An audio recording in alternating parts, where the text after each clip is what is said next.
surat Al-Baqarah ayat 20. Kita mulai dari ayat 25. A'udzu billahi minasy syaithanir rajim. A'udzu billahi minasy syaithanir rajim. Bismillahirrahmanirrahim. Bismillahirrahmanirrahim. Alhamdulillahi rabbil alamin. Alhamdulillahi rabbil alamin.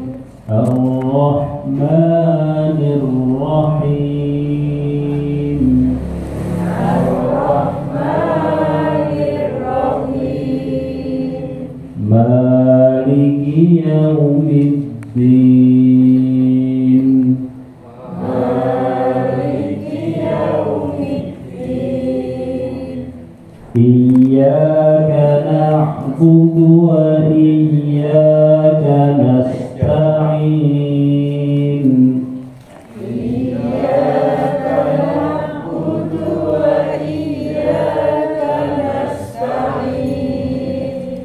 Ihdinas siratal mustaqim. Ihdinas siratal mustaqim. Siratal ladzina an'amta 'alaihim. Siratal ladzina an'amta 'alaihim. Ghairil maghdubi 'alaihim waladdallin.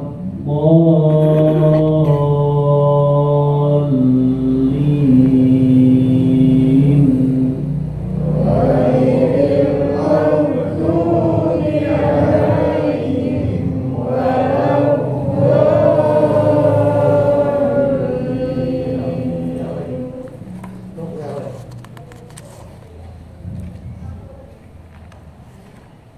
وبشر الذين آمنوا وعملوا الصالحات أن لهم جنات. وبشر الذين آمنوا وعملوا الصالحات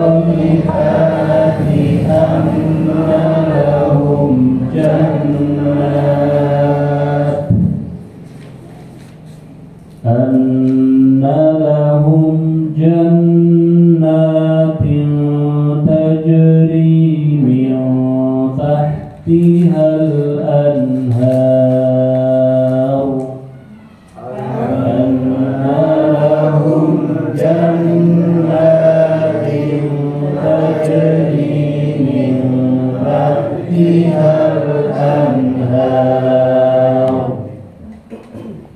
كلما رزقوا منها من ثمرة رزقا. كلما رزقوا منها من ثمرة رزقا قالوا هذا الذي رزقنا من قبل وأتوا به متشابها. قالوا هذا الذي رزقنا من قبل وأتوا به متشابها ولهم فيها أزواج مطهرة. ولهم فيها أزواج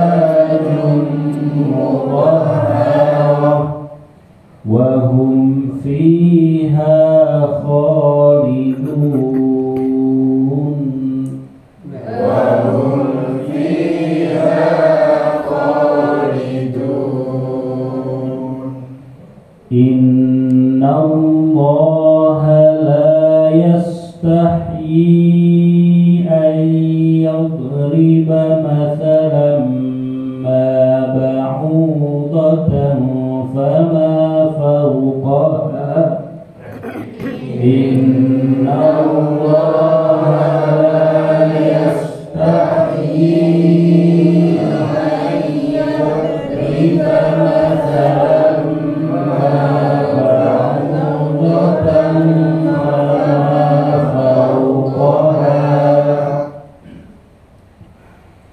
فأما الذين آمنوا فيعلمون أنه الحق من ربهم فأما الذين آمنوا فيعلمون أنه الحق من ربهم وأما الذين كفروا فيقولون ماذا أراد الله بهذا مثلا وأما الذين كفروا فيقولون ماذا بهذا مثلا يضل به كثيرا ويهدي به كثيرا يضل به كثيرا ويهدي به كثيرا وما يضل به إلا الفاسقين وما يضل به إلا الفاسقين الذين ينقضون عهد الله من بعد ميثاقه الذين ينقضون عهد الله من بعد ميثاقه ويقطعون ما أمر الله به أن يوصل ويفسدون في الأرض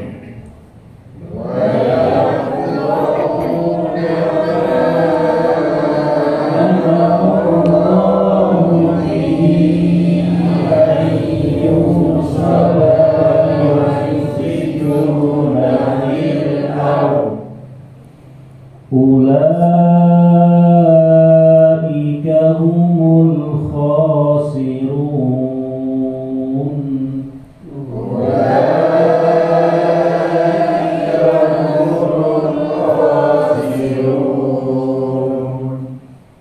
كيف تكفرون بالله وكنتم أمواتا فأحياكم كيف تكفرون بالله وكنتم أمواتا فأحياكم ثم يميتكم ثم يحييكم ثم إليه ترجعون ثم يميتكم ثم يحييكم ثم إليه ترجعون هو الذي خلق لكم ما في الأرض جميعا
Alhamdulillah nahmaduhu wa nasta'inuhu wa nastaghfiruh wa na'udzu billahi min shururi anfusina wa min sayyiati a'malina man yahdihillahu fala mudilla lahu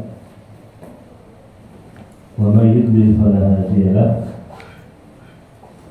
wa asyhadu an la ilaha illallah wahdahu la syarika lahu wa asyhadu anna Muhammadan 'abduhu wa rasuluh. Allahumma shalli wa sallim wa barik ala Muhammad wa ala alihi wa sahbihi wa ala kulli man ihtada bi hadihi wa istana bi sunnatihi wa ittaba'a atharahu ila yaumiddin. Bapak Ibu jamaah sekalian yang dirahmati Allah Subhanahu wa taala, kita bersyukur kepada Allah atas segala nikmat dan karunia-Nya sehingga pada pagi hari ini kita dimudahkan dan diringankan oleh Allah untuk menghadiri kajian, untuk menghadiri kegiatan rutin kita, dan semoga apa yang kita lakukan dijadikan sebagai amal soleh diridhoi Allah Subhanahu wa taala dan dijadikan sebagai penggerak dari timbangan amal kebaikan kita masing-masing. Salawat dan salam agar selalu kita curahkan kepada panutan kita, suri teladan kita, Nabi Muhammad Sallallahu Alaihi Wasallam, pada keluarga beliau, sahabat-sahabat beliau, dan kepada kita saja yang mengikuti petunjuk beliau hingga hari kiamat nanti. Teruskan dari Allah Subhanahu Wa Taala, di dalam sebuah hadis disebutkan tentang sebuah kisah yang mana dari kisah tersebut kemudian ada sebuah petunjuk dan bimbingan dari Nabi kita Muhammad Sallallahu Alaihi Wasallam yang berkaitan dengan larangan dari kita semuanya untuk menjadi pendukungnya setan. Disebutkan dalam sebuah hadis bahwa utia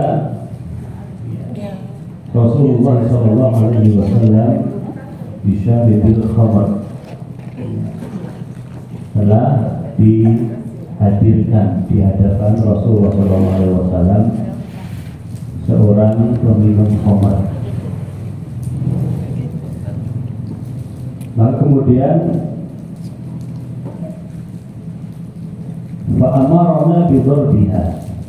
Nah, kemudian Rasulullah SAW memerintahkan kami untuk memberikan hukuman dalam bentuk pukulan untuk peminum khamr ini. Lalu faminna man yadribuhu bina'lihi wa minna man yadribuhu biyadihi.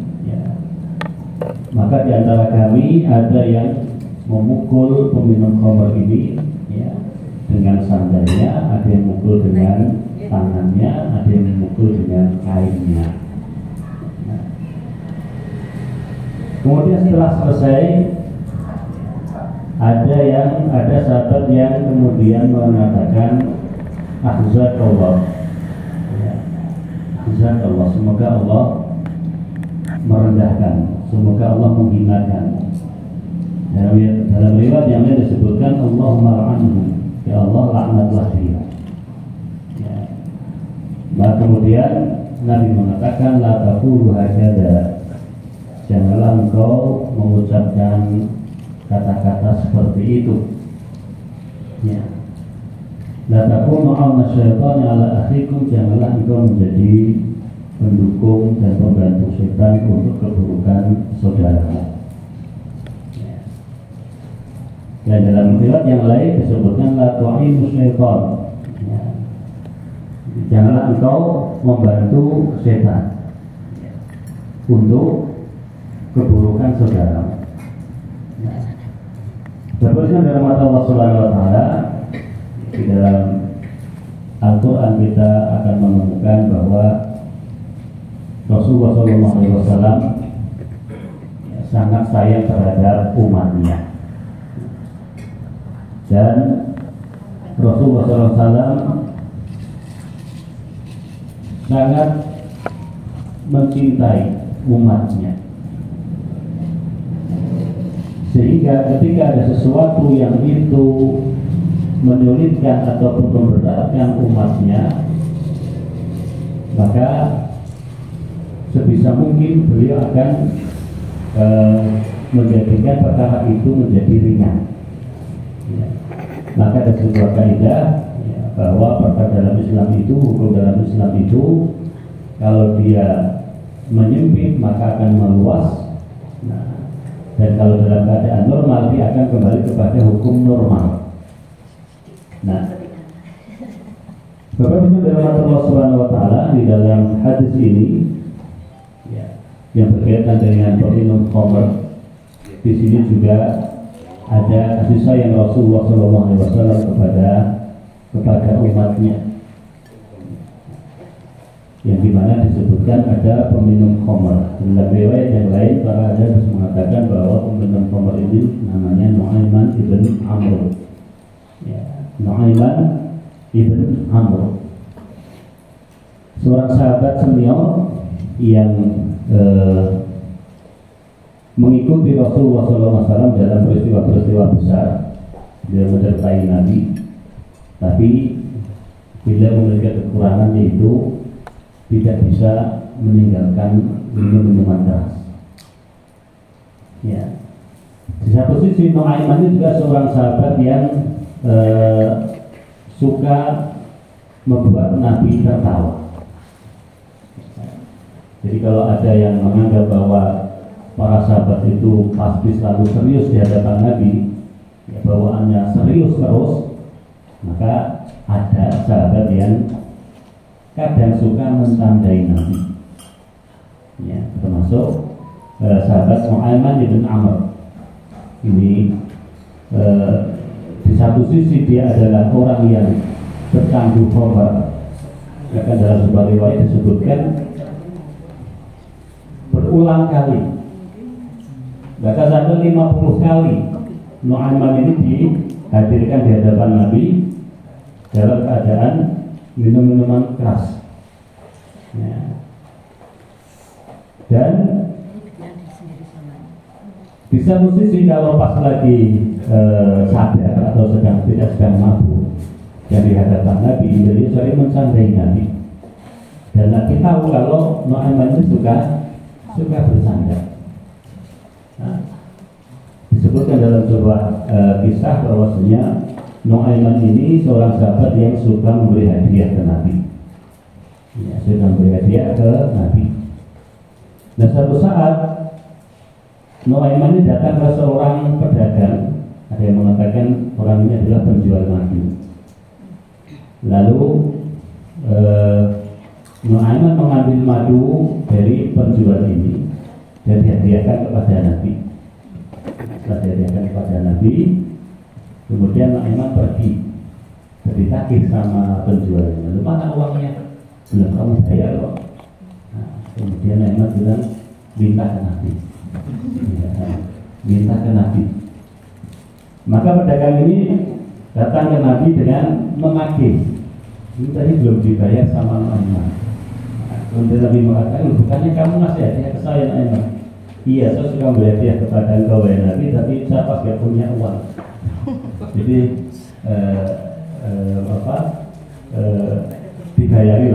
dibayari dulu. Nah, maka kemudian Nabi itu tertawa dan membayari madu tersebut atau hadiah yang diberikan oleh Nu'aiman tadi. Nah, ini mencandai Nabi, dan Nabi tahu kalau itu bercanda. Dan dalam beberapa keadaan, dalam beberapa pertemuan, memang para sahabat Nabi juga tahu bahwa Nu'aiman ini seorang sahabat yang suka mencandai Nabi, dan Nabi pun ya menjadi terhibur, ya dia tersenyum, ya. Maka di sini di satu sisi beliau suka menghibur Nabi, ya. Tapi di sisi yang lain beliau juga memiliki kekurangan, susah meninggalkan minuman keras. Nah, susah meninggalkan minuman keras, dan perlu kita ketahui bahwasanya minuman keras itu di masa jahiliyah sudah menjadi, kalau sekarang istilahnya sudah menjadi kearifan lokal.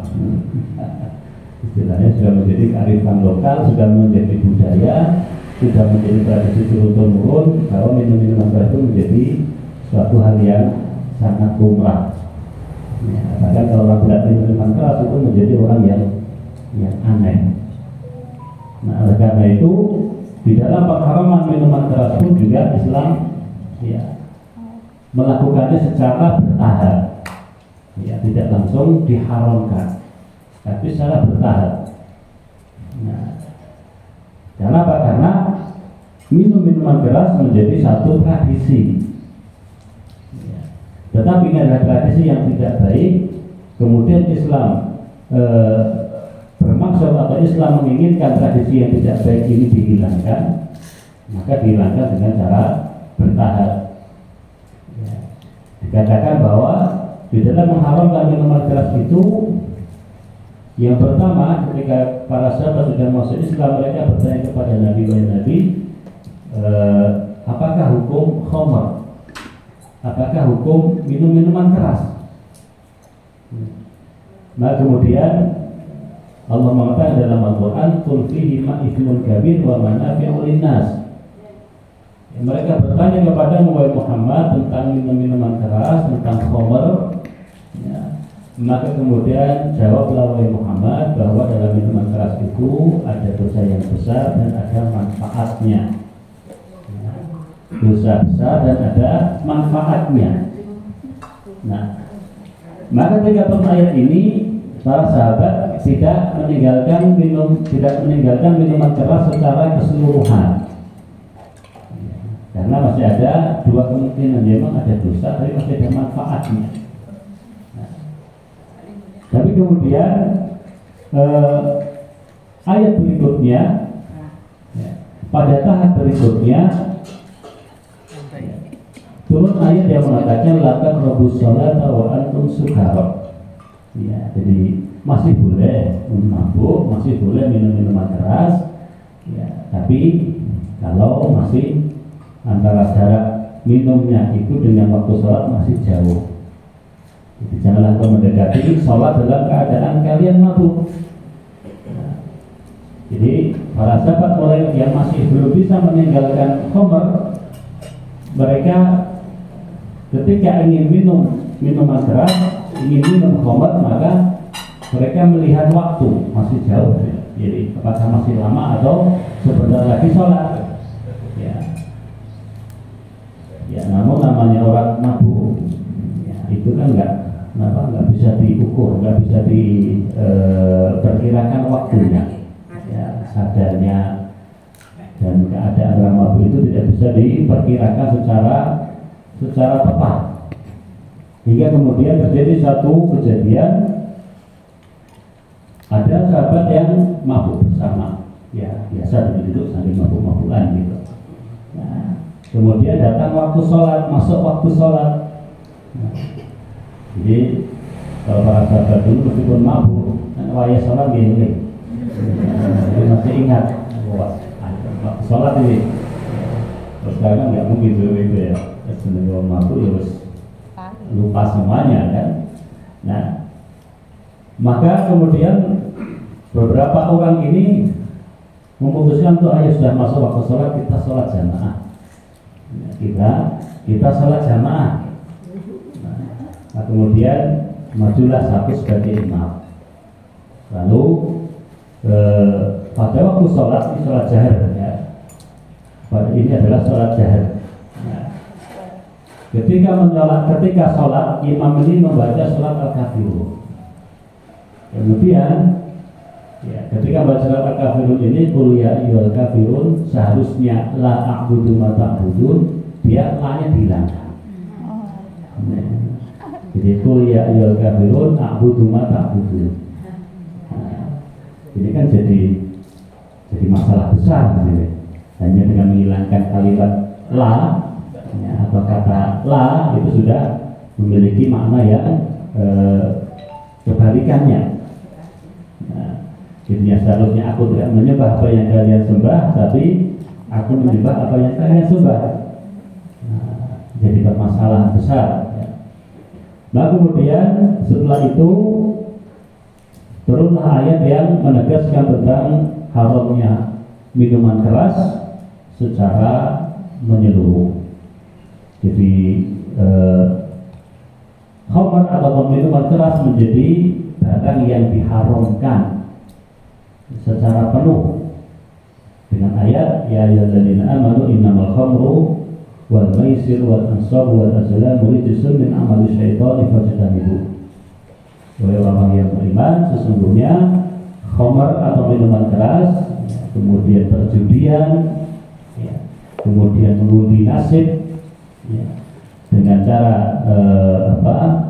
dengan menggunakan anak panah, itu adalah perbuatan rijis, perbuatan najis dari setan. Fajtanibuh, maka jauhilah la'allakum tuflihun, agar kalian beruntung. Kemudian inna ma yuridu syaitan ayyuqi'a bainakumul adawata wal baghdha fil khamri wal maisir.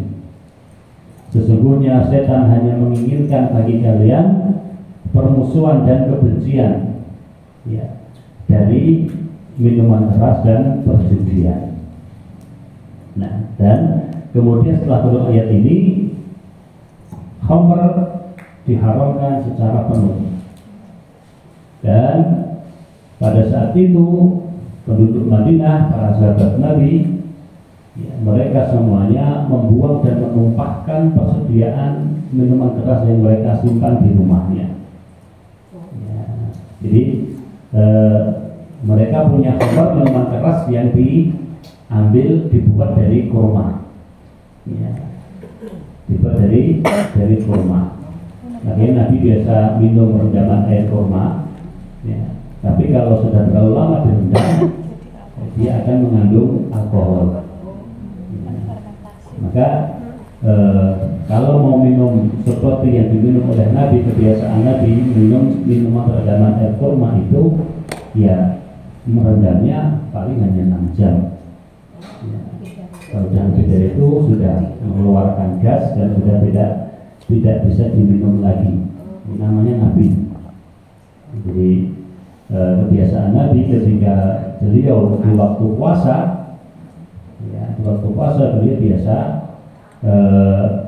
berbuka dan sahurnya itu minum air rendaman kurma. Ya. Jadi kemudian para penduduk Madinah membuang persediaan kurma, persediaan minuman keras yang mereka miliki di rumah, yang mereka simpan di rumah di jalanan kota Madinah. Sehingga kemudian jalan kota Madinah dikatakan pada saat itu menjadi basah, menjadi becek dengan banyaknya minuman keras yang dibuang oleh para sahabat Nabi. Nah, jadi dengan keadaan seperti ini masih ada sahabat yang tidak bisa meninggalkannya secara keseluruhan. Artinya sudah jelas itu haram. Ya. Kalau dilakukan maka akan menimbulkan konsekuensi hukum berupa hukuman fisik, ya, berupa hukuman fisik. Ya, karena peminum pemabuk atau orang yang minum minuman keras itu hukumannya hukuman fisik, ya, dengan hukuman didera atau dicambuk. Nah, termasuk yang tidak bisa meninggalkan ataupun susah meninggalkan adalah seorang sahabat yang bernama Nu'aiman ibn Amr tadi. Nah, maka ketika dalam keadaan mabuk, Nu'aiman ini dibawa oleh para sahabat, dihadirkan di hadapan Nabi. Nah, kemudian Nabi mengatakan dan memerintahkan kepada sahabatnya, pukullah orang ini, pukullah orang ini. Kemudian para sahabat mengikuti dan mentaati perintah Nabi, mulai memukul sahabat ini yang dalam keadaan mabuk ini. Ada yang menggunakan sandalnya, ada yang menggunakan tangannya, ada yang menggunakan kainnya. Nah, sampai kemudian setelah semua sahabat selesai ya, memukuli si Nu'aiman bin Amr ini, nah, ada yang komentar, ya, ada yang nyeletuk dan mengatakan akhzakallah, semoga Allah menghinakanmu, semoga Allah melaknatmu. Nah, kemudian dia mengatakan la taqulu hakadha, jangan kamu ucapkan seperti itu. Jangan kamu mengucapkan kalimat seperti itu, karena kalimat seperti itu menjadi ucapan yang membantu setan untuk keburukan saudaramu. Ya. Jadi mengomentari orang yang berbuat maksiat, mengomentari masa lalunya orang yang sudah dia tinggalkan, ya, mengomentari dengan komentar-komentar miring ya, berkaitan dengan masa lalu yang sudah berusaha dia tinggalkan, ini satu hal yang menjadikan sebagai bentuk membantu setan untuk keburukan terhadap saudaranya tadi. Nah, dan ini bukan hanya dalam masalah minuman keras saja. Intinya Rasulullah SAW beliau sangat sedih. Ya, beliau sangat sedih kalau ada sahabatnya yang mendapatkan hukuman itu adalah hukuman fisik karena perbuatan dosa yang dilakukan. Nah, termasuk diantaranya ada sebuah kisah tentang seorang yang telah berbuat zina. Ada seorang wanita yang telah berbuat zina. Dan ini wanita yang sudah menikah. Jadi kalau wanita sudah menikah berbuat zina itu, kalau kemudian permasalahannya sudah sampai kepada pemimpin, maka hukuman rajam harus ditegakkan. Nah, wanita ini menghadap Nabi dengan mengatakan, wahai Nabi, aku telah berbuat zina. Maka berlakukanlah hukuman atasku.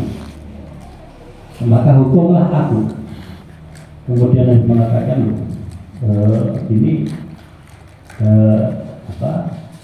orang ini sehat atau tidak. Nabi waktu itu kemudian berpaling, tidak mau pura-pura tidak mendengar, karena beliau tidak ingin permasalahan ini sampai ke pemimpin. Nah, ini juga salah satu hikmah dalam Islam, kalau bisa masalah itu bisa diselesaikan di bawah, jangan sampai kepada penguasa, jangan sampai kepada pemimpin yang kemudian itu akan berakibat ditegakkannya hukuman yang itu membuat celaka orang yang melakukan perbuatan dosa. Nah, maka kemudian Nabi mengatakan setelah wanita yang memaksa untuk dihukum rajam, maka Nabi mengatakan ya sudah, kalau gitu kamu pulang dulu saja. Ya, pulang, kamu tunggu sampai kamu melahirkan anakmu. Maka wanita ini pun kemudian pulang. Setelah beberapa bulan kembali menghadap Nabi dengan membawa bayinya. Mengatakan Nabi, ini bayinya, saya sudah melahirkan, ini bayi saya. Maka sekarang silakan kau tegakkan hukuman kepadaku. Kemudian Nabi mengatakan, kamu pulang dulu saja sampai kamu melihara anakmu hingga usia bisa kamu samping. Ya, sudah bisa disapin. Karena di sini sesungguhnya Rasulullah SAW ya, berharap bahwa kalau wanita ini tidak kembali dan dia bertobat dengan penuh tobat dan nasuha, tobat yang sungguh-sungguh, maka itu selesai. Ya. Tapi kalau wanita ini merasa bahwa dirinya harus mendapatkan konsekuensi dari perbuatan yang telah dia lakukan, maka beberapa tahun kemudian kembali menemui Nabi. Ya. Kembali menemui Nabi dengan membawa anak kecil yang memegang sepotong roti. Ya. Dan mengatakan kepada Nabi, ini anak saya, sudah saya sakit. Ya. Maka setelah melihat keadaan wanita tersebut, Rasulullah SAW pun akhirnya memerintahkan untuk para sahabat untuk menggali lubang, kemudian wanita itu dirajam di tempat tersebut, dirajam di tempat itu sampai meninggal. Lalu ada seorang sahabat yang tadi memberikan komentar lagi. Jadi disebutkan ada sahabat Khalid, ada yang mengatakan Khalid, ya, Khalid bin Walid. Ketika melempar batu kepada wanita tadi, ada darah yang kemudian balik ataupun mengenai si Khalid itu. Dan Khalid memberikan ya komentar dan umpatan lah. Nah, kemudian ketika Rasulullah SAW mendengarkan komentar-komentar ya, hinaan-hinaan dari orang-orang yang ada di sekitar wanita ini, kemudian Nabi mengatakan, demi Allah, seandainya tobatnya wanita ini dibagi untuk 70 penduduk kota Madinah, misalnya tobatnya itu mencukupi untuk 70 orang tersebut. Ya, jadi seandainya tobatnya, kesungguhan dari tobatnya wanita tadi dibagi dan diberikan kepada 70 orang dari penduduk kota Madinah, itu sudah cukup. Nah, ini juga Bapak sekalian dari Allah Subhanahu Wa Taala, wanita ini sudah bertobat dan kesungguhan tobatnya itu, ya beliau sampai kemudian rela untuk dirajam atas konsekuensi dosa yang telah dia lakukan.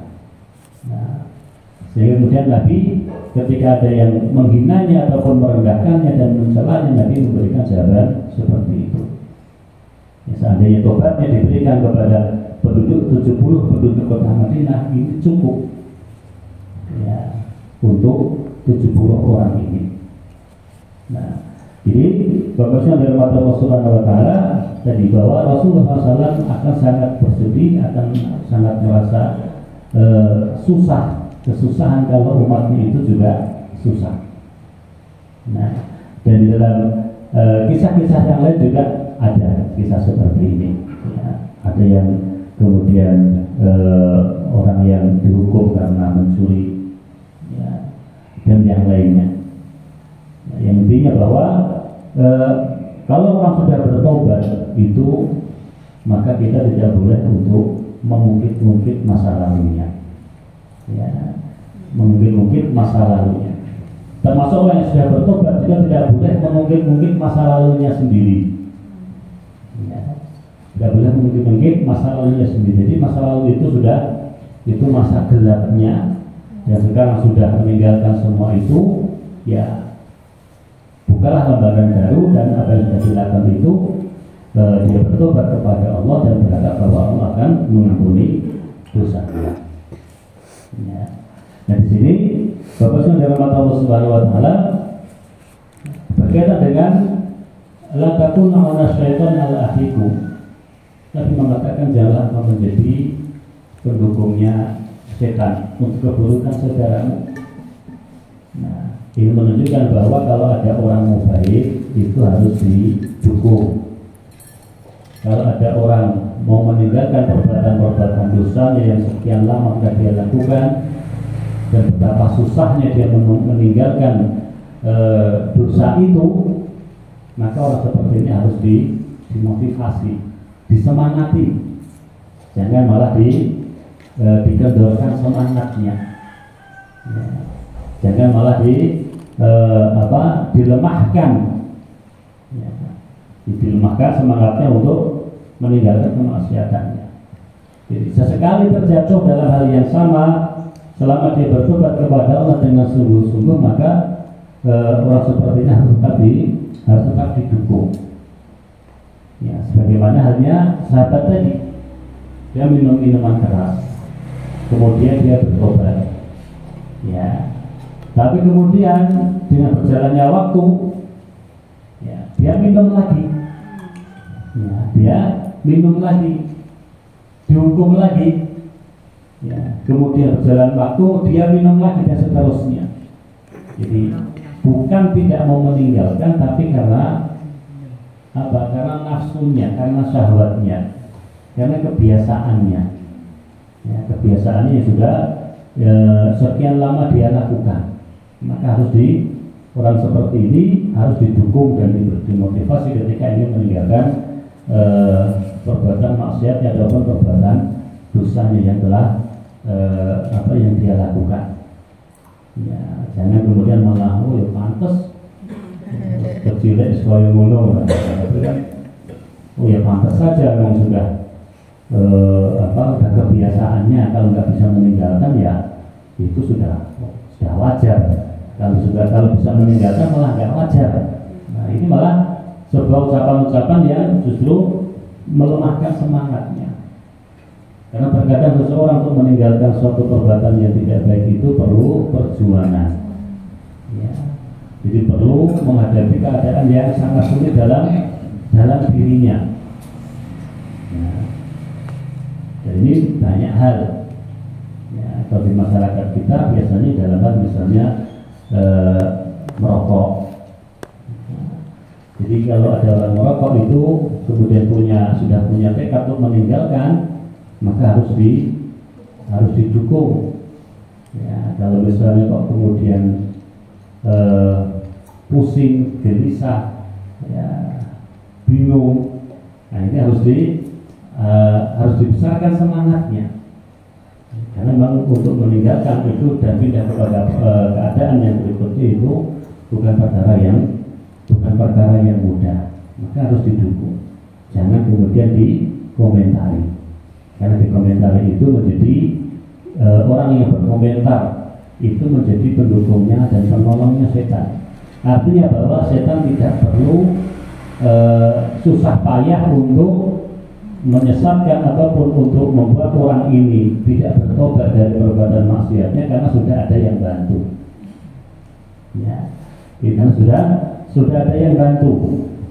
Ya, disebutkan berkaitan dengan larangannya, janganlah engkau menjadi pendukung setan untuk keburukan saudaramu, bahwa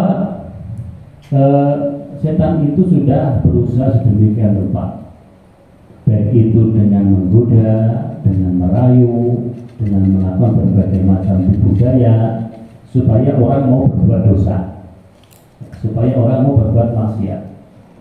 Nah, kalau dia sudah terjatuh dalam kemaksiatan itu,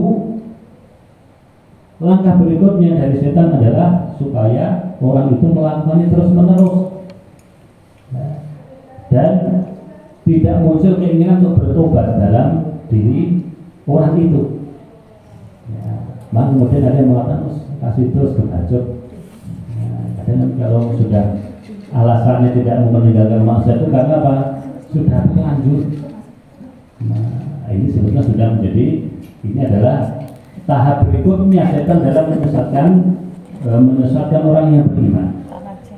Nah, di sini bagusnya dalam mata Allah Subhanahu Wa Taala. Jadi ketika setan berusaha untuk menyesatkan manusia melakukan perbuatan dosa itu dikemas dengan kemasan yang indah, ya, supaya orang tertarik untuk melakukannya.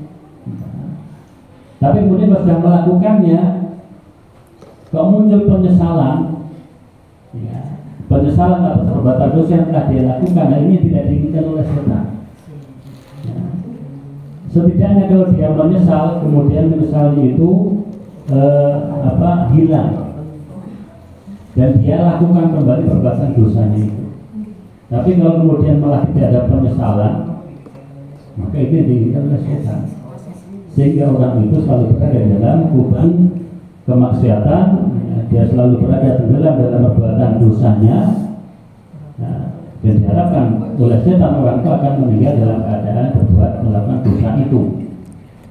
Nah, jadi setan tidak perlu susah payah untuk membuat seorang manusia itu berada dalam dosanya terus-menerus, ya, ketika ada dari manusia yang memberikan komentar tadi, ya, memberikan komentar-komentar, ucapan-ucapan, hinaan-hinaan yang kemudian menurunkan semangat seseorang untuk menjadi lebih baik. Nah, ini adalah kalimat-kalimat yang harus dijaga, harus kita jaga dan kita hindari. Ya, harus kita hindari. Kalau ada orang mau baik, disemangati, jangan malah dikendorkan semangatnya. Ya, berikanlah komentar-komentar yang bagus. Ya, jadi berikanlah komentar-komentar yang bagus agar orang itu terus semangat untuk menjadi lebih baik. Ya, dari sini Bapak dirahmati Allah Subhanahu Wa Taala, selain mengomentari ataupun mengucapkan sesuatu yang merendahkan dan menghina saudara yang telah melakukan perbuatan maksiat, itu menjadi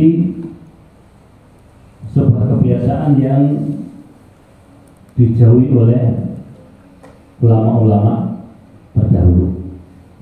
Ya, jadi ada 1-2 sahabat tadi yang memberikan komentar dan diberikan peringatan oleh Nabi, ya, sehingga kemudian mengomentari orang yang berbuat maksiat, yang telah bertobat dan berusaha bertobat dari kemaksiatan itu menjadi sebuah konsep hidup para orang-orang saleh terdahulu. Jadi mereka sangat-sangat menjaga diri dari mengomentari dan membahas dosa yang dilakukan oleh seseorang ataupun oleh orang lain. Kenapa demikian? Karena mereka khawatir akan melakukan hal yang sama. Ya, karena menurut pengalaman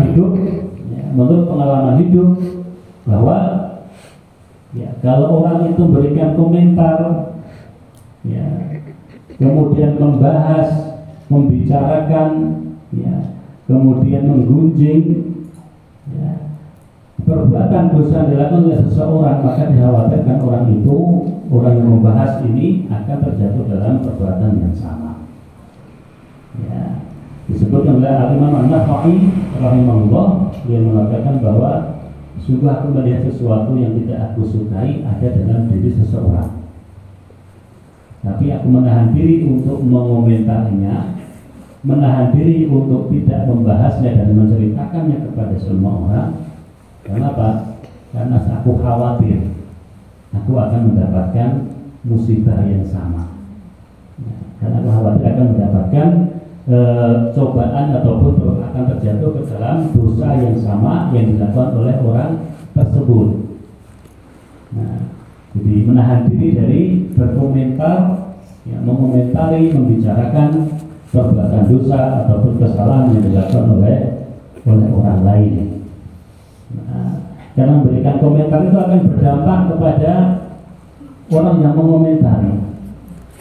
Di antara dampaknya adalah bahwa akan muncul dalam diri orang itu, ya, suatu pemikiran, ya, suatu kesimpulan bahwa dirinya lebih baik dari orang yang melakukan dosa tersebut. Ya, ketika membahas si fulan, ya, dia ini nggak pernah ke masjid, dia ini nggak pernah ini segala macamnya, dan seterusnya. Nah, itu bukan kemudian dinasihatkan secara langsung kepada orangnya, tapi malah jadikan bahan omongan, jadi pembahasan. Nah, maka di sini Ibnu Qayyim rahimahullah mengatakan bahwa seorang pelaku maksiat yang kemudian dia bertobat kepada Allah itu lebih baik, ya, seorang pelaku maksiat, pelaku dosa yang kemudian dia menyesal dan bertobat kepada Allah itu jauh lebih baik daripada orang yang melakukan sholat malam kemudian tumbuh dalam dirinya bahwa dia lebih baik dari si pelaku maksiat tadi. Ya, dia merasa lebih baik dari orang lain. Nah, jadi intinya perbuatan dosa yang kemudian menumbuhkan penyesalan, perbuatan dosa yang kemudian membuat seseorang itu bertobat dari perbuatan dosanya itu lebih baik daripada orang yang melakukan ibadah lalu tumbuh sifat ujub, ya, sifat sombong dalam dirinya, ya, bahwa dirinya lebih baik dari orang lain. Nah, namun ini juga bukan berarti kemudian kalau itu saya nggak menolak, nah, saya biasa-biasa saja, ya, daripada nanti kemudian saya merasa lebih baik dari orang lain, ya, saya nggak usah nggak usah melakukan amalan-amalan ibadah-ibadah yang apa yang membuat saya lebih baik dari orang lain. Tidak seperti itu.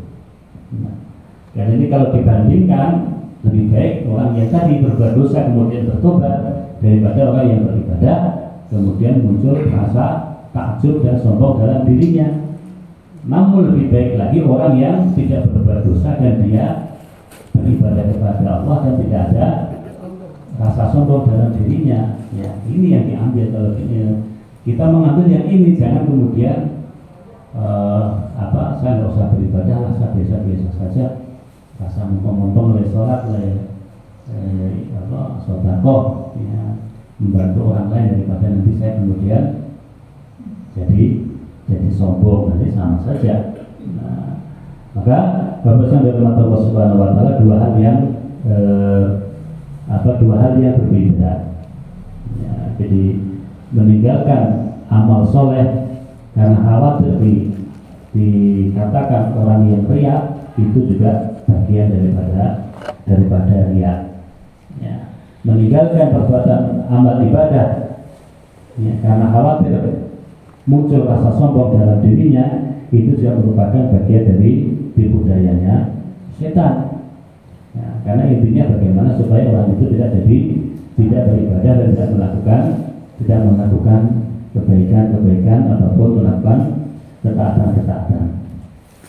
Kemudian bagusnya dari Allah Subhanahu Wa Taala, inilah yang menjadi pelajaran bagi kita. Sekali lagi bahwa kita ini bukanlah orang yang tidak pernah berbuat dosa, tapi kita ini juga diperintahkan ketika melakukan perbuatan dosa segera mengingat Allah dan memohon ampun dan bertobat atas dosa yang telah dilakukan. Ya, Nabi mengatakan bahwa kullu bani Adam khata'un wa khairul khata'ina at-tawwabun. Setiap anak Adam itu suka berbuat dosa, sering melakukan kesalahan, tapi sebaik-baik orang yang melakukan kesalahan adalah mereka yang bersegera bertobat kepada Allah Subhanahu Wa Taala. Nah, jadi untuk bertobat, ya, untuk meninggalkan perbuatan dosa itu perlu perjuangan. Apalagi perbuatan dosa yang sudah sekian lama dia lakukan, itu lebih sulit lagi, lebih membutuhkan usaha yang keras dalam diri orang itu untuk meninggalkannya. Nah, dalam kondisi seperti ini, ya, kalau kita sudah bisa meninggalkan perbuatan maksiat, kita merasa sudah bisa beribadah kepada Allah dengan baik. Ketika menemukan dengan orang seperti ini, adalah dibantu, dibesarkan semangatnya, ya, digandeng, ya, bukan malah direndahkan, dihina atau dijauhi sehingga dia merasa sendiri. Ya, dan ketika seseorang itu merasa sendiri, maka dia akan menjadi orang yang lemah, yang akan mudah disesatkan oleh setan. Ya, jadi orang sendiri itu menjadi orang yang lemah, ya, orang yang mudah diganggu oleh setan. Maka mereka harus orang-orang yang ingin bertobat itu harus didekati, dimotivasi, dinasihati, ya, dan dibesarkan semangatnya agar bisa meninggalkan perbuatan maksiat yang dia lakukan. Bagusnya dari Allah Subhanahu Wa Taala, demikian yang bisa kita sampaikan pada kesempatan pagi menjelang siang ini, semoga menjadi pengingat untuk kita semuanya, ya, dan Allah Subhanahu Wa Taala menjadikan kita sebagai pribadi yang semakin baik, semakin dekat kepada Allah Subhanahu Wa Taala seiring dengan bertambahnya usia kita. Demikian, terima kasih atas perhatian. Mohon maaf atas kekurangan. Wassalamualaikum warahmatullahi wabarakatuh. Assalamualaikum warahmatullahi wabarakatuh. Monggo Bapak ikut yang bertanya.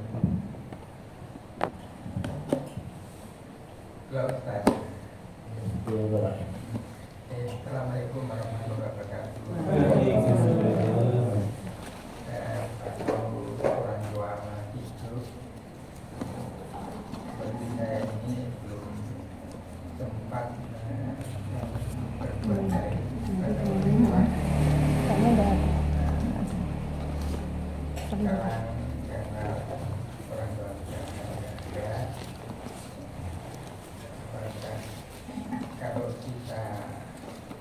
infak atau sedekah di atas orang tua itu bisa masuk ke amal jariah orang tua. Terima kasih. Wassalamualaikum warahmatullahi wabarakatuh.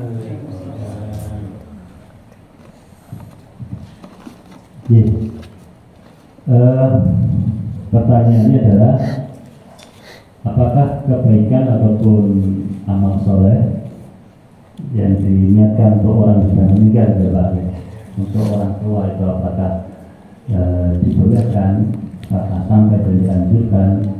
Maka dalam hal ini apakah pahalanya sampai? Maka jawabannya adalah pahalanya sampai. Itu berinfak, bersedekah ataupun melakukan kebaikan-kebaikan yang kemudian pahalanya diniatkan untuk orang tua kita sudah meninggal, maka ini sampai, ya, ini sampai kepada orang tua kita.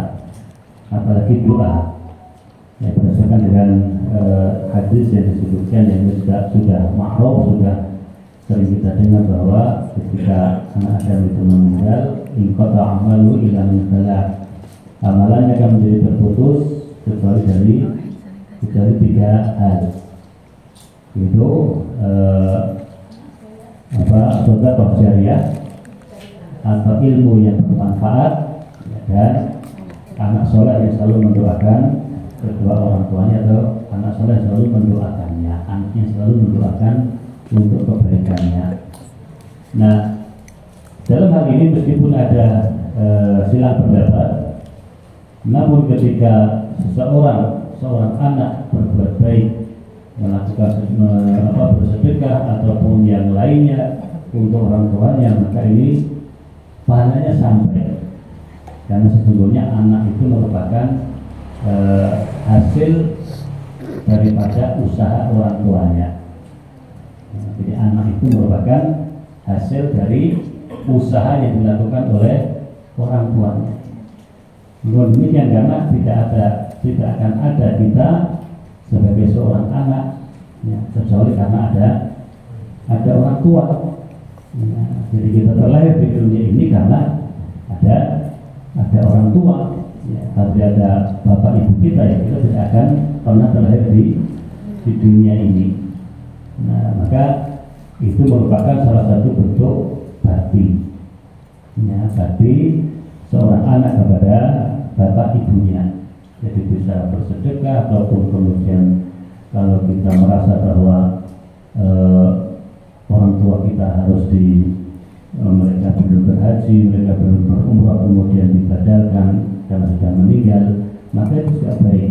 Jadi kita berangkat umrah dengan niat untuk mengumrahkan bapak kita ataupun ibu kita, ya itu baik, dan itu pernah dilakukan oleh sahabat, ya, karena ada seorang sahabat yang bertanya kepada Nabi, wahai Nabi, sesungguhnya orang tua sudah meninggal, apakah boleh aku menghajikan untuknya? Maka Nabi mengatakan, silakan kau berhaji untuk orang tuamu. Nah, intinya ini bisa dan sampai, dan itu juga merupakan salah satu bentuk bakti kita kepada bapak ibu kita yang sudah meninggal. Demikian, Pak. Ada yang lain? Terima kasih, Ustaz. Assalamualaikum warahmatullahi wabarakatuh. Saya mendapat dari apa yang disampaikan Ustaz tadi, bahwa satu, kita tidak boleh merasa sombong kalau mau beribadah, begitu ya Ustaz. Jadi kalau misalnya kan kadang kita malu nggak bisa sombong, jadi itu malah perbuatan mendukung setan ya gitu. Begitu. Jadi misalnya apa ya, kita kalau berzikir pakai tasbih itu nggak usah dibiarkan, nanti tidak sombong gitu misalnya ya. Terus yang kedua tadi, kita tidak boleh komentar kepada kesalahan orang atas kesalahan yang ia perbuat, karena kalau kita lihat TV itu kadang-kadang kita komentari itu berarti kita tidak boleh ya. Nanti tidak apa yang diharapkan itu juga menimpa kita gitu. Jadi saya hanya titik poinnya itu mungkin apakah saya salah. Terima kasih Ustaz. Assalamualaikum warahmatullahi wabarakatuh. Ya, jadi Fudail bin Iyad rahimahullah mengatakan bahwa meninggalkan amalan karena takut riya itu adalah riya. Jadi salah satu bentuk riya itu adalah, jadi riya itu sebetulnya adalah tidak mau melakukan riya itu artinya adalah melakukan kebaikan supaya mendapatkan pujian, ya, dipuji, ya. Jadi pergi ke masjid, pergi ke masjid berjamaah itu supaya dikatakan wah orang itu mencari pujian bahwa dia sadar ke masjid gitu, sehingga ketika ada pemberian takmir dia bisa jadi apa, ketua, jadi kelebihan itu sudah sering ke masjid, ini sering ke masjid ini saya aja. Nah, jadi melakukan kebaikan supaya dipuji oleh orang. Kalau nggak dipuji dia kemudian berhenti dari melakukan kebaikan itu. Ini adalah riya yang umum. Tapi kemudian Fudail bin Iyad mengatakan bahwa meninggalkan amalan karena takut riya itu bagian dari riya. Ya. Apalagi itu amalan wajib. Amalan wajib itu tidak boleh ditinggalkan. Ya, maksudnya misalnya saya nggak mau haji, saya nggak mau umroh, nanti jadi khawatir riya. Ya. Jadi ini salah. Ya, jadi ini tidak tepat. Atau kemudian melakukan ibadah, ya, melakukan amal soleh untuk ditampakkan itu tidak ternyata tidak semuanya dilarang. Asal kita bisa menjaga, selama kita bisa menjaga hati kita, selama kita bisa merasa bahwa yang dilakukan adalah untuk memotivasi, maka itu belajar. Karena dalam Al-Quran Allah mengatakan itu berusaha sedekah misalnya imani. Jika engkau menampakkan sedekahmu maka itu tidak mengapa. Wa itu fuha wa tuha fuqara wa khairullakum, meskipun jika sedekahmu itu kamu sembunyikan dan kamu berikan kepada orang lain yang membutuhkan, itu lebih baik. Ya. Maka di sini menampakkan amalan, ya, dengan tujuan untuk memotivasi orang, ya, jadi menginspirasi, ya, menginspirasi orang untuk melakukan hal yang sama itu boleh, ya, itu boleh, dan itu malah masuk dalam hadis man sanna fil Islam sunnatan hasanatan falahu ajruha wa ajru man amila biha. Barang siapa yang memberikan contoh dengan sebuah kebaikan, maka dia akan mendapatkan pahalanya dan pahala orang-orang yang mengikutinya, orang-orang yang mencontoh perbuatan tersebut. Nah, ini terjadi hadis ini diucapkan Rasulullah SAW ketika ada orang yang datang kepada Nabi dalam keadaan miskin, tidak punya apa-apa, dalam keadaan lapar, kemudian menemui Nabi menjadi tamunya Nabi. Nah, dalam keadaan seperti ini karena Nabi juga tidak memiliki apa yang bisa diberikan, kemudian Nabi menyampaikan kepada para sahabat siapa yang membantu orang ini. Kemudian ada orang yang langsung mengambil ataupun membawa orang ini ke rumahnya, ya, dan berikan semua apa yang dibutuhkan. Nah, ini menjadi contoh, ya. Jadi tidak semua amalan itu kalau ditampakkan sudah berarti riya, sudah berarti pamer, ya, sudah berarti yang melakukannya tidak ikhlas.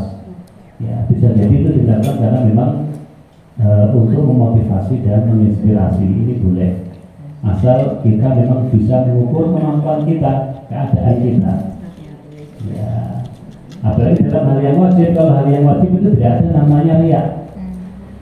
Ya, dia sholat 5 waktu, kita nggak mau sholat lah, ya, dan dikira pamer. Padahal itu wajib. Ya, itu kalau namanya wajib itu harus dilakukan. Perkara itu pamer atau tidak itu urusan kedua. Karena kalau tidak dilakukan maka akan menjadi dosa untuk kita sendiri. Sehingga kembali bahwa melakukan ibadah, melakukan kebaikan itu dalam diri seorang muslim harus diikuti dengan dua perasaan. Ya, dua perasaan ini, yang pertama perasaan bahwa apakah ini diterima oleh Allah atau tidak. Khawatir ini tidak diterima oleh Allah. Dengan kekhawatiran itu kemudian akan tumbuh dalam dirinya untuk menyembunyikannya, tidak memamerkannya dan menceritakannya. Ya, karena betul-betul diterima kok. Ya. Nah, jadi tapi di sisi yang lain juga harus ada rasa harap, rasa optimis. Karena rasa optimis itulah yang kemudian mendorong seseorang terdorong untuk melakukan amal soleh. Ya. Dan ini kegelisahan, kekhawatiran amal soleh itu tidak diterima oleh Allah itu adalah tanda bahwa amal soleh itu diterima oleh Allah. Ya. Jadi kegelisahan yang ada dalam diri kita, ya, kekhawatiran yang ada dalam diri kita, apakah sholat saya diterima oleh Allah, apakah sedekah saya diterima oleh Allah, apakah bacaan Quran saya diterima oleh Allah. Nah, kegelisahan ini merupakan pertanda bahwa amal yang kita lakukan diterima oleh Allah. Ya. Tapi kalau kemudian malah menumbuhkan sifat sombong dalam dirinya, lebih baik dari orang lain, lebih baik dari orang yang tidak melakukan apa yang dia lakukan, ini yang dilarang. Ya, ini yang dilarang karena menunjukkan rasa ujub dan takabur dalam dirinya. Ya. Jadi, sehingga kemudian akan diikuti dengan sikap merendahkan orang lain. Ya, karena kibar atau kesombongan itu adalah batarul haqqi wa amdun nas. Yang namanya kesombongan itu adalah menolak kebenaran dan merendahkan manusia ataupun merendahkan orang lain. Jadi amal ibadah kebaikan itu kebutuhan kita yang harus kita lakukan, tidak bisa kita tinggalkan. Ya. Hingga kemudian ketika ada bisikan-bisikan, pikiran-pikiran yang berbeda dalam diri kita untuk tidak jadi melakukan itu, maka itu harus dibuang jauh-jauh. Ya, karena kita butuh dengan semuanya itu. Kemudian yang kedua berkaitan dengan tadi menceritakan aib, membahas aib ini juga kita ini berada di zaman yang serba modern, bisa menjadi positif tapi juga bisa menjadi negatif. Positifnya dengan adanya teknologi yang sudah maju saat ini, kita bisa ikut pengajian yang dilakukan di Mekah sana misalnya. Kita bisa hadir kajian meskipun kajian itu dilakukan di tempat yang jauh. Ya, bisa live, kita bisa lihat secara langsung. Nah, kita bisa belajar secara langsung. Ya. Tapi di sisi yang lain juga bukan hal yang baik saja yang ada di hadapan kita. Ya, jadi menu makanan kita bukan hanya yang baik-baik yang menyehatkan untuk kita, untuk agama dan hidup kita, tapi juga yang buruk-buruk pun di situ tersedia. Ya.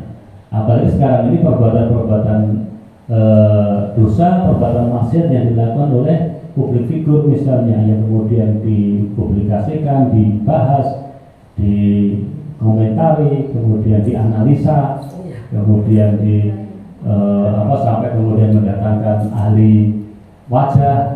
Jadi bicaranya pun sudah kelihatan orang itu begini dan seterusnya. Nah, ini juga bukan tradisinya orang yang beriman.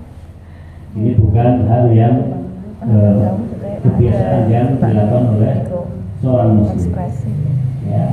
Kita boleh membahasnya kalau memang itu perbuatan yang dilakukan secara terang-terangan dan dia bangga dengan perbuatan maksiatnya tersebut. Ya, dia bangga. Ya, dia bangga bahkan mengajak orang lain, bahkan ajakannya itu misalnya ajakan untuk misalnya dia tidak memakai jilbab, kemudian mengatakan saya nggak mau berjilbab karena saya yang penting hati saya jilbabi. Ya, buat apa berjilbab kalau hatinya masih penuh dengan kedengkian? Ya, buat apa berhijab, memakai jilbab kalau masih suka berbuat dosa? Ya, ini hal seperti ini harus diluruskan. Ya, harus diluruskan, tidak boleh dibiarkan pemahaman seperti ini kemudian menyebar dan dipahami oleh masyarakat yang tidak tahu sehingga kemudian menirunya. Ini perlu dibahas dan diluruskan. Nah, jadi yang dilarang itu adalah membicarakannya kemudian merendahkan dan menghina orang itu padahal dia sudah berusaha untuk meninggalkan. Dia sudah berusaha bertobat, tapi karena sering terkalahkan oleh hawa nafsunya, dia terjatuh dalam perbuatan dosa yang sama. Tapi kalau orang itu sudah terang-terangan, kemudian bangga, bahkan kemudian malah mengajak orang, nah maka kesalahan orang ini harus diterangkan seterang-terangnya supaya orang berhati-hati, ya, supaya orang berhati-hati tidak mengikuti ucapan-ucapan orang tersebut karena itu berbahaya. Nah, ini jadi terlalu polos, terlalu lugu juga nggak boleh. Ya, karena di dalam Islam itu ada tingkatan-tingkatannya. Orang yang berbuat dosa itu, membicarakan orang yang berbuat dosa itu ada beberapa tingkatan. Tingkatan yang pertama adalah orang yang berbuat dosa, kemudian dia bertobat, maka aibnya kita simpan rapat-rapat kalau kita mengetahui aib orang itu, tidak boleh diceritakan. Ya. Tapi kalau ada orang berbuat dosa, berbuat maksiat, dia terang-terangan, dia tidak mau bertobat, ya, nah kemudian orang ini harus kita nasihati, ya, kita nasihati, kita berikan nasihat-nasihat agar dia meninggalkan perbuatan maksiat itu. Ya. Tapi kalau kemudian dia melakukan maksiatnya secara terang-terangan, ya, secara terang-terangan, kemudian tidak ada tanda-tanda sama sekali dia akan meninggalkan perbuatan maksiat itu, bahkan dia mengajak orang, ya, mempengaruhi orang untuk melakukan perbuatan maksiat tersebut, maka orang yang ketiga ini harus diterangkan kejelekannya, ya, harus disebutkan kejelekannya di hadapan umum, di hadapan masyarakat, di tengah masyarakat supaya berhati-hati. Ya, jadi kalau berbuat dosa kok dia bangga, ini harus diluruskan dengan terang-terangan. Ya, jadi itu tiga model orang yang berbuat maksiat dan bagaimana sikap kita terhadap orang-orang ini. Demikian.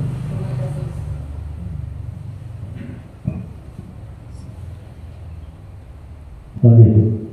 Assalamualaikum warahmatullahi wabarakatuh. Ini agak menyimpang dengan materi yang disampaikan oleh Ustaz ini.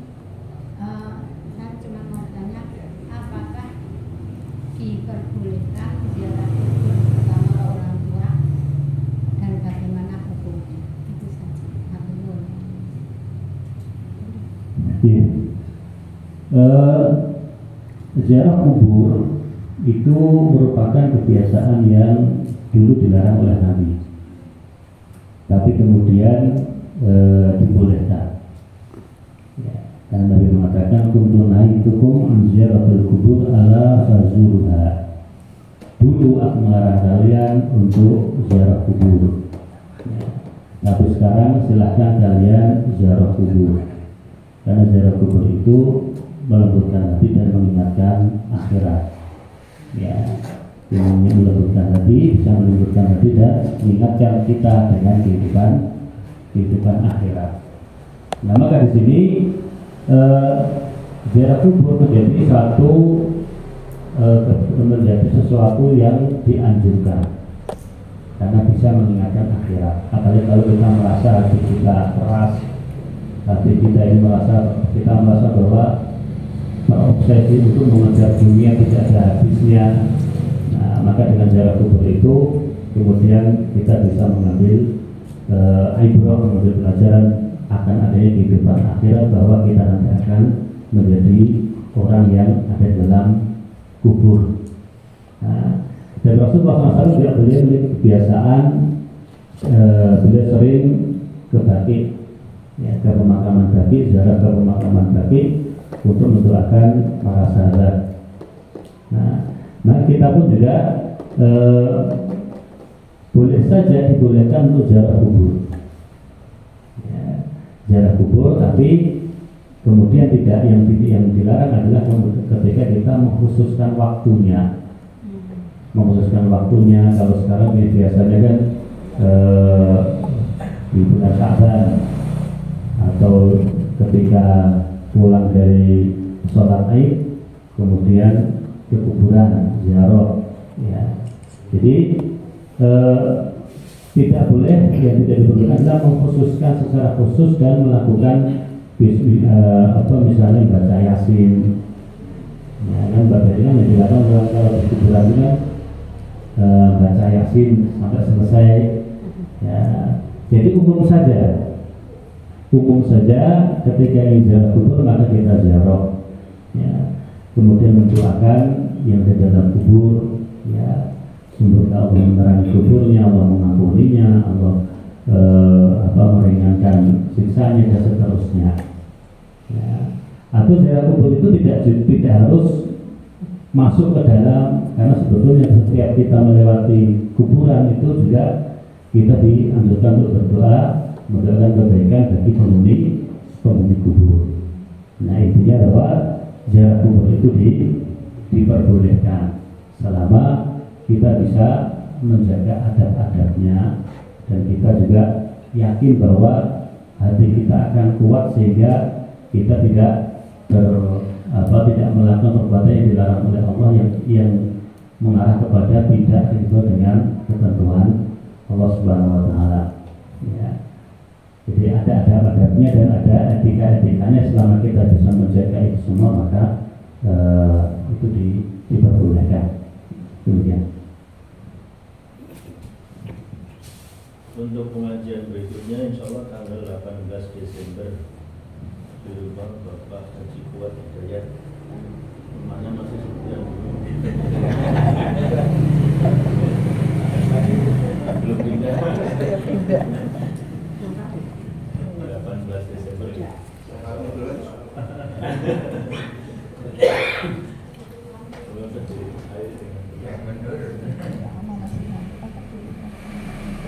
Bapak-bapak berhubung sambil menunggu berjasa bagian menunggu kalkulasi seluruh dari kisahnya dan ada dua nomor yang Jadi ada lagi dah kita buka dulu lah. Moga Bapak sekalian yang kami muliakan, kita berdoa kepada Allah Subhanahu wa taala untuk kebaikan kita, kebaikan keluarga kita, kebaikan saudara-saudara kita, dan kebaikan kaum muslimin secara umum. A'udzubillahi minasyaitonir rajim. Bismillahirrahmanirrahim. Allahumma shalli ala Muhammad wa ala ali Muhammad kama shallaita ala Ibrahim wa ala ali Ibrahim wa barik ala Muhammad wa ala ali Muhammad kama barakta ala Ibrahim wa ala ali Ibrahim innaka Hamidum Majid. Allahumma ighfir lil mu'minina wal mu'minat wal muslimina wal muslimat al-ahya'i minhum wal amwat innaka sami'un qaribun mujibud da'wat wa ya qadiyal hajat. Allahumma inna nas'aluka salamatan fid din, afiyatan fil jasad, wa barakatan fil rizq, wa ziyadatan fil ilm, wa tawbatan qabla al-maut, wa rahmatan 'inda al-maut, wa maghfiratan ba'da al-maut. Allahumma hawwin 'alaina bi sakaratil maut wal najata minan nar wal 'afwa 'inda hisab. Allahumma inna nas'aluka ridhaka wal jannah wa na'udzu bika min sakhatika wan nar. Allahumma inna nas'aluka al-jannah wa ma qarraba ilayha min qawlin wa 'amal, wa na'udzu bika minan nar wa ma qarraba ilayha min qawlin wa 'amal. Allahumma inna nas'aluka al-huda wat-tuqa wal 'afafa wal ghina. Allahumma a'inna 'ala dhikrika wa syukrika wa husni ibadatik. Rabbana hab lana min azwajina wa dhurriyyatina qurrata a'yun waj'alna lil muttaqina imama.